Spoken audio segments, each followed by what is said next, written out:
Hallo Leute, ich bin Ryan, ich lerne Deutsch seit 2 Jahren und ihr seht Deutsch für euch.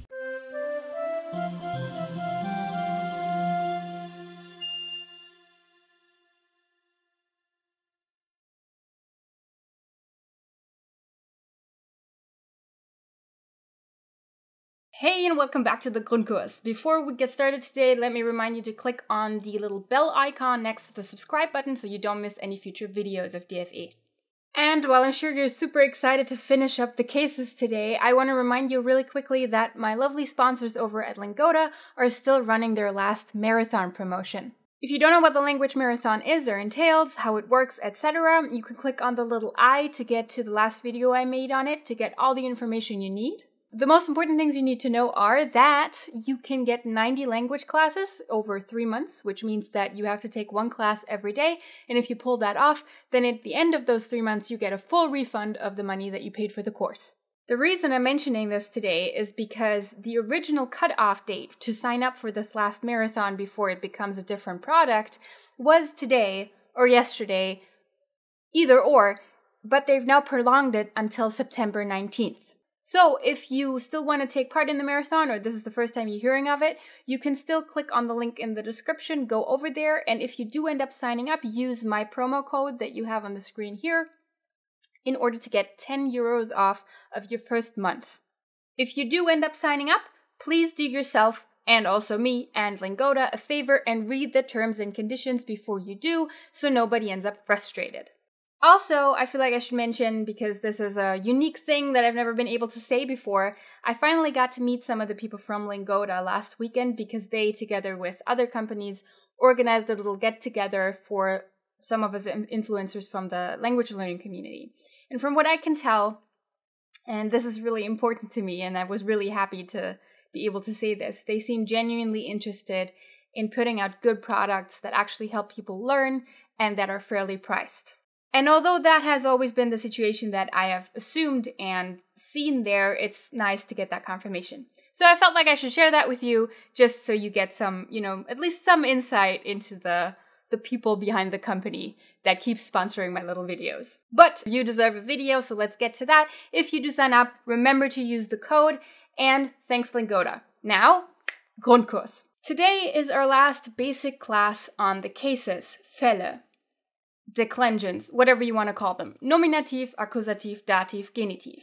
Now I'm just going to take credit and say I saved the best for last. In reality, that's just the way we order it.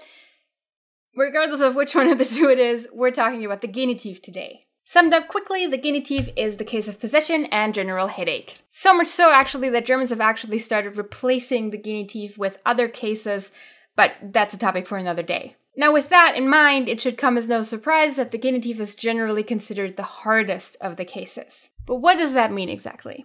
Well, as always, this usually means that while it is important, and therefore can't be avoided, it's also not easy to grasp or explain. At least not as easily as comparable subjects. Now, the good news is that this means that you're not going to encounter it nearly as often as all of the other cases. The bad news is, though, that it's also not unimportant enough to just ignore it. You're going to have to learn it anyway. Although you would be surprised how far you can get in German without ever using the genitive.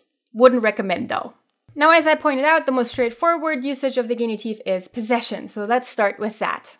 Now, you know how expressing position works in English. Outside of possessive pronouns like mine, yours, etc., which we're not going to talk about today, because that's a separate topic. Outside of that, English does it very easily by just adding an apostrophe S to a noun to express that it is in possession of something. So for example, you would say, this is Anna's cat, or this is the cat's hat. Honestly, I'm not sure why I picked that example. It's horrible to pronounce and it really doesn't even sound funny. Anyway, the two examples are, this is Anna's cat, and this is the cat's hat. Now the first sentence, this is Anna's cat, is fairly straightforward in German too. Das ist Annas Katze. So as you can see, with proper nouns and names, German also just uses an S to signify possession. However, one thing to be mindful of, German does not use an apostrophe before the S. We just add it to the end of the word. Some of you might have seen Germans use apostrophe S for possession, possibly even out on the street in names of restaurants or something. And this does happen because of how prevalent English is nowadays, Germans will screw it up, not thinking right, or maybe even not being aware that that's a mistake in German. But don't get confused.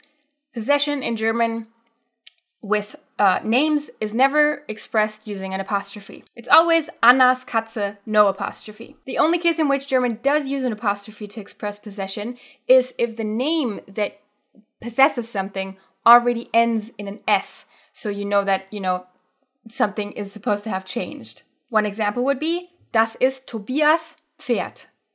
So obviously you're not able to hear it, but when you're writing, if you want to be technically correct, you can add an apostrophe at the end of a name with an S. We ask for the genitive using Wessen. This is completely regardless of whether we are talking about a person or a thing.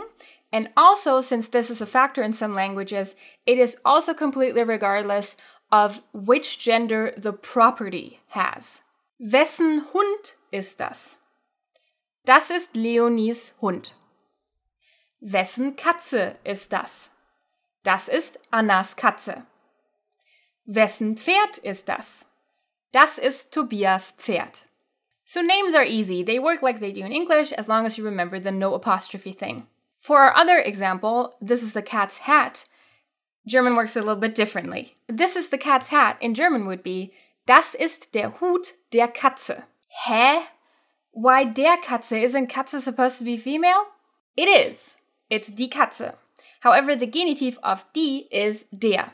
I know it's confusing, but that's just the way it is. This is why I recommend you learn all the forms of the articles and also ideally pronouns as early as possible so you don't get confused when something like this happens.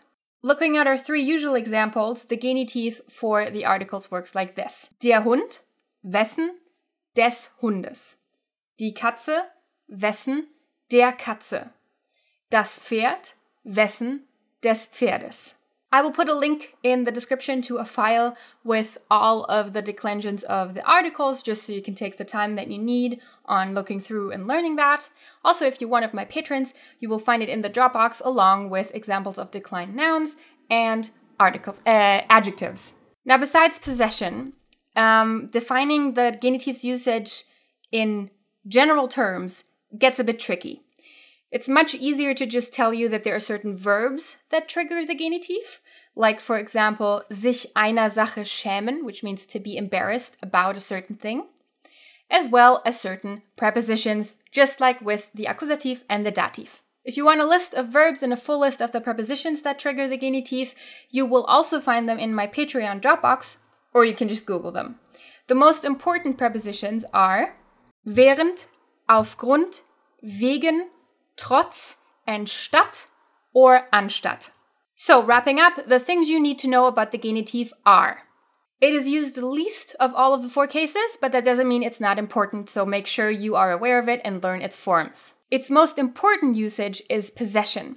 This also goes for metaphorical possession or the concept of possession, so it's not just about I own this thing, but it's also about things like der Charakter des Pferdes or die Müdigkeit der Lehrerin. We ask for the genitive using wessen. And then lastly, the genitive is triggered by certain verbs and prepositions. And like I said, you can find a list of these prepositions and some of the verbs if you become one of my patrons. If that is something you're interested in doing, here's how. First of all, these are people who have already done it, who are already receiving rewards like these lists and, generally speaking, grammar scripts of my past episodes. And also, I want to thank them at the end of every episode, so that's what this list means. If you also want to become a patron, which means supporting DFE financially for each video that I put out, you can get more info on how that works and how to do it if you click on the link in the description that's also on the screen right now. So go over there, check it out, see if it's for you, and thanks for considering. Now, as always, wrapping up our episode with your random word of the week, which is das Rattennest. Literally, it means rat's nest, Rattennest, die Ratte, das Nest, Rattennest. And it means a clump of hair, something that you can't just brush out when your hair just gets tangled up. Das Rattennest. Bis dann, tschüss!